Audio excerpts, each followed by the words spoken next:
Doctor آفاق لکھتے ہیں، رکھ کے ایک دستار سر پہ وہ سکندر ہو گیا، آئینوں کے شہر میں ایک شخص پتھر ہو گیا، برتری کے شوق میں کتنے دیے گل کر دیے، وہ تکبر کے نشے میں سب سے برتر ہو گیا، آبلا پائی سفر اور راستے کا بوجھ بھی، منزلوں کا کھوج ہی اپنا مقدر ہو گیا، تیرگی اور روشنی میں فاصلہ مٹتا گیا، وقت اور حالات میں کیسا تغیر ہو گیا، آبگینے پر لکھی تحریر ہم نہ پڑھ سکے،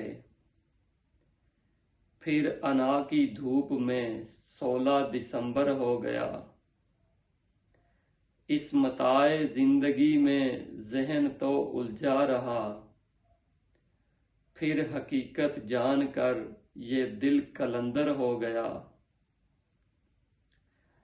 ایک قطرے نے مجھے کچھ معتبر تو کر دیا،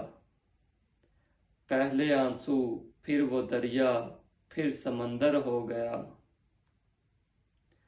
اس بدلتی رت میں کتنے لوگ ضائع ہو گئے، میں بھی ڈر کے اپنے اندر اور اندر ہو گیا، بڑھ گئی تاریکیاں جب وسعت آفاق میں، بڑھ گئی تاریکیاں جب وسعت آفاق میں، کوئی جگنو کوئی انجم کوئی اختر ہو گیا۔ بہت شکریہ۔